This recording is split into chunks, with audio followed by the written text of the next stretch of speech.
میرے واجب الاحترام دوستوں بزرگوں، اخلاق کی 3 قسمیں ہیں: اخلاق حسنہ، اخلاق کریمہ اور اخلاق عظیمہ۔ اللہ رب العزت نے یہودیوں کو اخلاق حسنہ عطا فرمایا اور نصارہ کو اخلاق کریمہ عطا فرمایا، اور آقا صلی اللہ علیہ وسلم کو اللہ رب العزت نے اخلاق عظیمہ عطا فرمایا۔ اخلاق حسنہ کہتے ہیں اگر کوئی زیادتی کرے، جتنی زیادتی کرے اس زیادتی کا اتنا ہی بدلہ لے لو۔ کسی نے 1 مکہ مارا تو بدلے میں 1 مکہ مارو، بدلہ لے لینا برابری کی بنیاد پر، اسے کہتے ہیں اخلاق حسنہ۔ زیادتی نہیں کی، اینٹ کا جواب پتھر سے نہیں دیا، جس نے جتنی زیادتی کی ہے اتنا ہی بدلہ لے لیا۔ اللہ رب العزت نے موسیٰ علیہ السلام کو اخلاق حسنہ سے نوازا تھا، اور نصارہ کو اللہ رب العزت نے اخلاق کریمہ عطا فرمائے۔ اخلاق کریمہ کہتے ہیں اگر کوئی زیادتی کرے تو اسے معاف کر دو۔ اللہ رب العزت نے عیسیٰ علیہ السلام کو اخلاق کریمہ عطا فرمائے۔ اور اخلاق عظیمہ کہتے ہیں اگر کوئی زیادتی کرے اسے معاف بھی کر دو اور اس کے اوپر احسان بھی کر دو۔ اللہ رب العزت نے آقا صلی اللہ علیہ وسلم کو اخلاق عظیمہ عطا فرمائے۔ اللہ تعالیٰ نے سورہ قلم کے اندر ارشاد فرمایا وَإِنَّكَ لَعَلَىٰ خُلُقٍ عَظِيمٍ، آپ تو خلق عظیم کے مرتبے پر فائز ہیں، اخلاق عظیمہ کے مرتبے پر فائز ہیں۔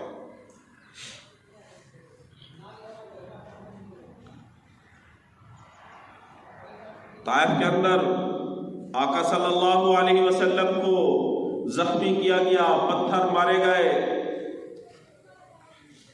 آقا صلی اللہ علیہ وسلم کے جسم اطہر سے خون نکلا، ایڑیوں تک پہنچا۔ جبریل علیہ السلام آئے، عرض کرنے لگے کہ یا رسول اللہ اگر آپ کہتے ہیں تو یہ طائف 2 پہاڑوں کے درمیان ہے، ان کو آپس میں ملا دو، یہ ایسے بن جائیں جیسے چکی کے درمیان گندم پس کے آٹا ہو جاتی ہے، یہ پس کے ختم ہو جائے۔ تو آقا صلی اللہ علیہ وسلم نے نہ صرف انہیں معاف فرمایا بلکہ ہاتھ اٹھائے ان کی دعا کے لیے، معاف بھی کر دیا، ان پہ احسان بھی کر دیا۔ اسے کہتے ہیں اخلاق عظیمہ۔ اللہ رب العزت نے آقا صلی اللہ علیہ وسلم کو اخلاق عظیمہ سے نوازا۔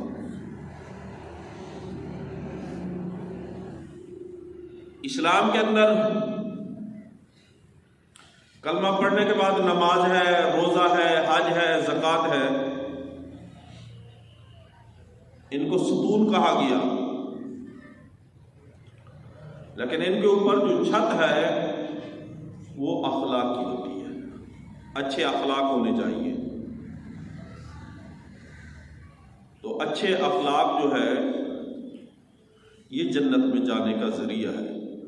آخرت کے اندر ترازو کے اندر جو سب سے وزنی اعمال ہوں گے وہ اخلاق ہوں گے۔ اچھا بولنا، نرم گفتگو کرنا اور اچھا سوچنا، یہ اخلاق حسنہ ہے، اچھے اخلاق۔ آقا صلی اللہ علیہ وسلم نے ارشاد فرمایا میں انما بعثت، میں مبعوث کیا گیا مکارم اخلاق کی تکمیل کے لیے، اچھے اخلاق کی تکمیل کے لیے میں اس دنیا کے اندر بھیجا گیا۔ اسی وجہ سے آقا صلی اللہ علیہ وسلم کی سیرت کا مطالعہ کرتے ہیں تو اسلام کے پھیلنے کا سب سے جو بڑا ذریعہ تھا وہ آقا صلی اللہ علیہ وسلم کے اخلاق عظیمہ تھے۔ مشرکین مکہ نے کوئی ایسا ظلم نہیں تھا جو آقا صلی اللہ علیہ وسلم پہ برپا نہ کیا ہو، لیکن آقا صلی اللہ علیہ وسلم انہیں معاف بھی کرتے، ان پہ احسان بھی فرماتے، جس کے نتیجہ میں وہ ان اخلاق عظیمہ کو دیکھ کر اسلام کے اندر داخل ہو جاتے۔ حضرت ثمامہ رضی اللہ تعالی عنہ قائد ہو کر آقا صلی اللہ علیہ وسلم کے پاس لائے گئے۔ مسجد نبوی کے اندر ایک ستون کے ساتھ انہیں باندھا گیا۔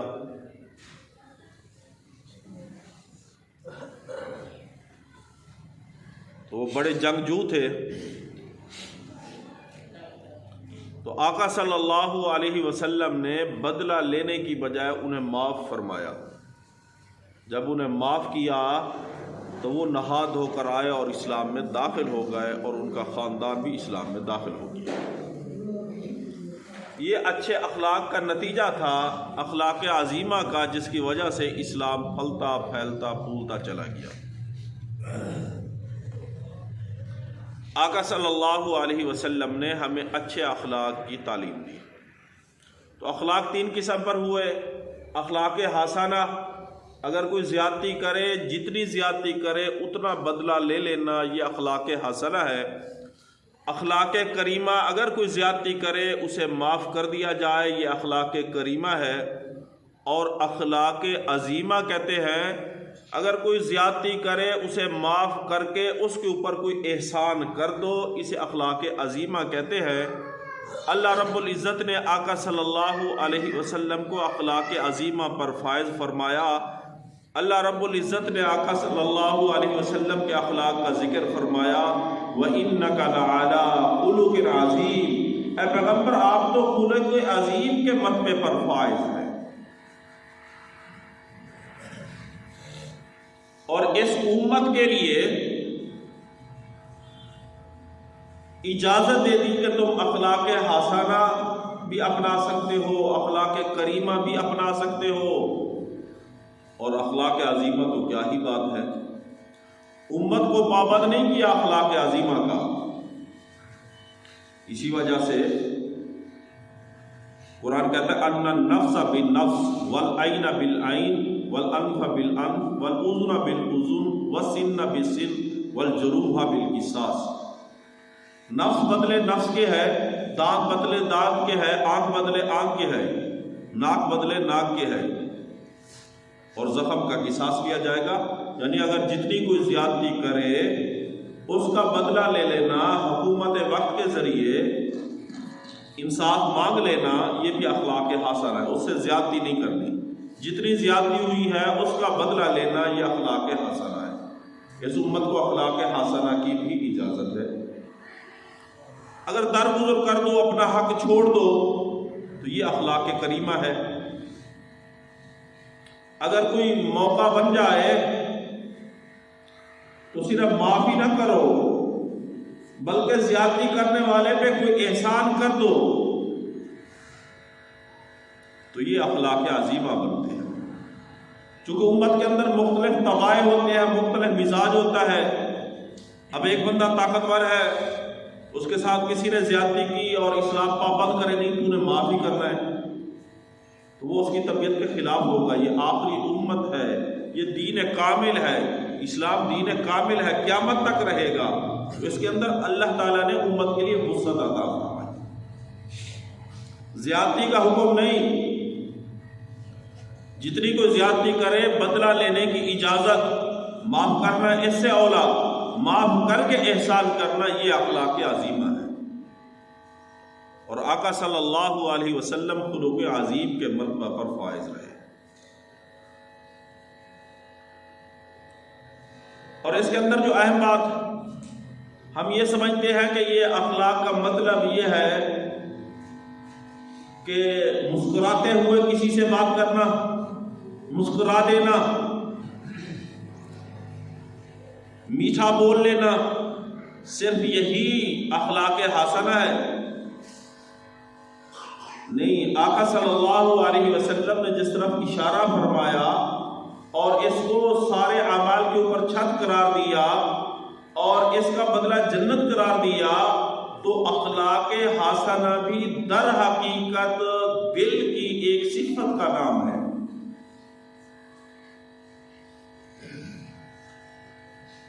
بعض دفعہ انسان ہنستے مسکراتے کسی کو ملتا ہے اور دل کے اندر بغض ہوتا ہے، اس کو اخلاق حسنہ تو نہیں کہتے۔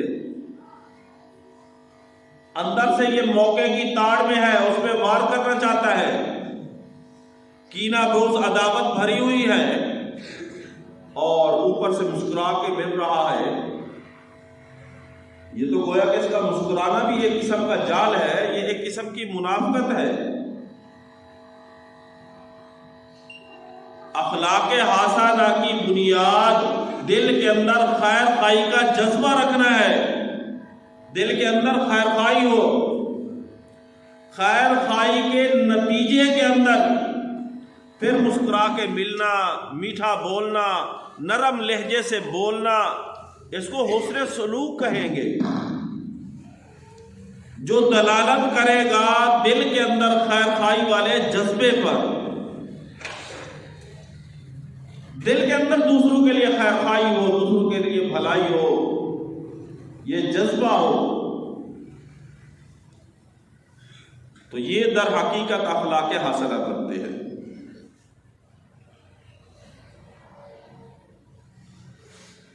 ایسے اس کے اندر جسے اخلاص نیت کہتے ہیں، وہ بھی در حقیقت اخلاق حسنہ ہے کہ دنیا کے اندر جو کام بھی کرے اللہ کی رضا کے لیے کرے۔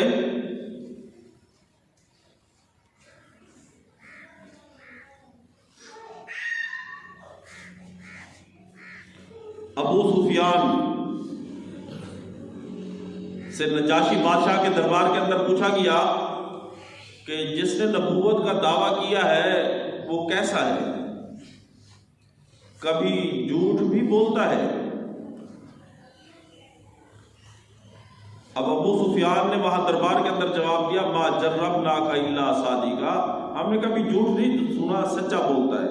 لیکن ابو سفیان کہتے ہیں میں اس وجہ سے تعریف کر رہا تھا کہ مجھے پتا تھا باقی لوگ بھی ہیں، اگر میں جھوٹ بولوں گا تو یہ مجھے جھوٹا کہیں گے۔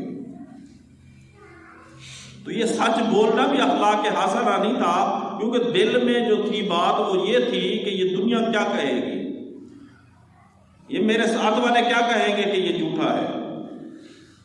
تو جو کام کرے وہ اللہ کی رضا کے لیے کرے۔ آج مسئلہ یہ ہے، ہم جو کام کرتے ہیں، عبادت کرتے ہیں، اس میں بھی دکھلاوا آ جاتا ہے بعض دفعہ کہ یہ کیا کہیں کہ نماز نہیں پڑھتا، نماز پڑھ لی، دیکھے دکھائے کام کر لیے کہ یہ مخلوق کیا کہے گی۔ یہ اخلاق حسنہ نہیں ہے۔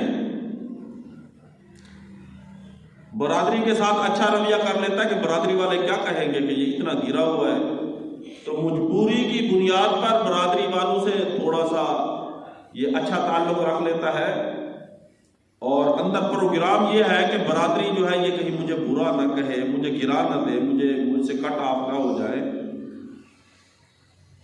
اچھائی کرنی تھی، دل کے اندر جذبہ یہ ہونا تھا اللہ راضی ہو جائے۔ مخلوق کی خوشامد کے لیے کام کرنا یہ اخلاق حسنہ نہیں ہے، اور ایسا عمل کرنا کہ مخلوق ہماری تعریف کرتی چلی جائے، ماشاءاللہ یہ تو بڑا اچھا بندہ ہے، مخلوق کی تعریف کی خاطر اعمال کرنا یہ اخلاق حسنہ نہیں ہے۔ مخلوق کا کیا اعتبار، آج سارے تعریف کر رہے ہیں، کل کو ایک ایسا کام ہو، ایسا فعل ہو جو مخلوق کی منشا کے خلاف ہو یا مخلوق کا اس میں مفاد نہ ہو، تو ساری مخلوق گالیاں دینا شروع کر دے گی۔ ساری مخلوق ایک دفعہ تعریف کر دے تو وہ جو تعریفی کلمات ہیں وہ تو ہوا میں ضائع ہو گئے، چند سیکنڈ تھے، کسی نے کر دیے۔ یہ کوئی کامیابی کی بات نہیں، ساری مخلوق تعریف کرے، یا اس نیت سے، اس جذبے سے کوئی بندہ کام کرے دنیا میں کہ لوگ ہی میری تعریف کرتے رہے۔ اگر بالفرض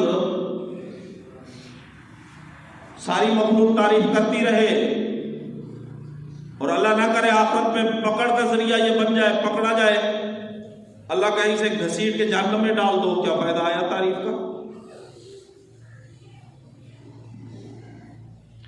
اگر ساری دنیا مل کر گالیاں دیتی رہے، بندہ اپنے کام پہ لگا رہے، اللہ کو مناتا رہے، اللہ کے ساتھ تعلق قائم کرتا رہے، نمازیں پڑھتا رہے، اللہ سے دعائیں مانگتا رہے، جب اللہ سے یہ تعلق مضبوط کرتا چلا جائے گا، ساری دنیا گالیاں دے رہی ہو، جب اس کی روح قبض ہو تو اللہ فرماتے یا ایتھا النفس المطمئنہ، اے نفس مطمئنہ، ارجعی الی ربک، تو لوٹ اپنے رب کی طرف، راضیۃ مرضیہ، کہ اللہ تجھ سے راضی ہے، تو اللہ سے راضی ہے، فادخلی فی عبادی وادخلی جنتی، میرے بندوں میں داخل ہو جا اور میری جنت میں داخل ہو جا۔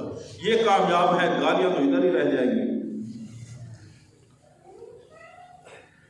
عام طور پر دین کے احکامات کا پتہ ہوتا ہے، لیکن ان پہ ہم عمل پیرا صرف برادری کے ڈر سے نہیں ہو سکتے۔ پتہ ہوتا ہے یہ ثواب کا کام ہے اور یہ گناہ کا کام ہے، اس پہ اجر ملے گا اور اس پہ سزا ملے گی، ہم اس معاشرے کی وجہ سے، سوسائٹی کی وجہ سے، برادری کی وجہ سے اس دین پر عمل پیرا ہم نہیں ہوتے، اس کو چھوڑ کر برادری کو خوش کرنے کی کوشش کرتے ہیں کہ برادری خوش ہو جائے۔ شادی کا موقع ہو، فوتگی کا موقع ہو، ہمیں پتہ ہوتا ہے سنت طریقہ کیا ہے، نہیں ہے تو پوچھا بھی جا سکتا ہے، لیکن اوپر برادری کی تلوار لٹکی ہوتی ہے کہ یہ کہیں کاٹ نہ دے، حالانکہ ساری دنیا مل کر کسی کا نقصان کرنا چاہے تو کبھی بھی کسی کا نقصان نہیں کر سکتی۔ ساری دنیا مل کر کسی کا فائدہ کرنا چاہے، اللہ نہ چاہے ساری دنیا مل کر کسی کو نفع نہیں دے سکتی۔ تو جو بھی کام کیا جائے وہ اللہ کی رضا کے لیے کیا جائے کہ اللہ ہم سے راضی ہو جائے۔ اگر یہ سوچ آ جائے، یہ تبدیلی آ جائے، یہی اخلاق حسنہ ہے اور یہی جنت میں جانے کا ذریعہ ہے۔ تو اس کے لیے ہم بیٹھ کے محاسبہ کریں، اپنا سوچیں، سوچ و بچار کریں، کہیں ایسا تو نہیں ہم بھی اس بیماری میں مبتلا ہے۔ اب کتنے لوگ ہیں ان کی بچیاں بچے جوان ہیں، وہ برادری کی وجہ سے کہ برادری کے لیے اچھا اگر ان کو میں نے جہیز نہ دکھایا، اچھا کھانا نہ پیش کر سکا تو میری ناک کٹ جائے گی۔ کبھی نہیں سوچا کہ اللہ کا حکم کیا ہے، اللہ کا حکم پورا ہو جائے، میرے فرائض پورے ہو جائے، یہ سوچ نہیں آتی۔ وہ اپنا سٹیٹس ڈھونڈتا پھرتا ہے۔ جب ہم اس سٹیٹس سے نکلیں گے، اللہ کو راضی کرنے کے لیے اعمال کریں گے کہ شادی کر دیتے ہیں، برادری دور دور ہے، انہیں تکلیف ہوگی، آئیں گے، ان کی نمازیں ضائع ہوں گی، ان کا کرایہ لگے گا، ان کا نقصان ہوگا، شادی کر دیتے ہیں، کوئی بات نہیں، سب کو بلانا بھی ضروری نہیں، سادگی کے ساتھ کر دیتے ہیں، جہیز ضروری نہیں، ہم فرض پورا کر دیتے ہیں۔ اس طرح کی سوچ بنے گی تو پھر آسانیاں ہی آسانیاں ہوں گی، دنیا بھی یہ جنت کی نظیر بنے گی اور آخرت بھی انشاءاللہ سنور جائے گی۔ تو جب کبھی کسی سے ملے تو اچھے اخلاق کے ساتھ ملے، حسن اخلاق کے ساتھ ملے، میٹھا بولے، لیکن دل کو بھی ساتھ ٹٹولے کہ دل کے اندر بھی اس کے ساتھ خیر خواہی ہے۔ ایسا تو نہیں کہ دل کے اندر منافقت ہے اور زبان کے ساتھ میں ہنس کے مل رہا ہو، ایسا نہیں۔ اپنے دل کی صفائی کرتے رہنا چاہیے اور دل کے اندر بھلائی کا جذبہ ہونا چاہیے اور دل کے اندر اللہ کی رضا ہونی چاہیے۔ جب دل کے اندر اللہ کی رضا ہوگی، بھلائی کا جذبہ ہوگا، پھر ہم اچھے طریقے سے پیش آئیں گے، خطہ پیشانی، اسے حسن سلوک کہتے ہیں۔ اللہ تعالی ہم سب کو اخلاق حسنہ بلکہ اس سے بڑھ کے اخلاق عظیمہ عطا فرمائے۔ اللہ رب العزت مجھے آپ عمل کی توفیق عطا فرمائے۔ وآخر دعوانا ان الحمدللہ۔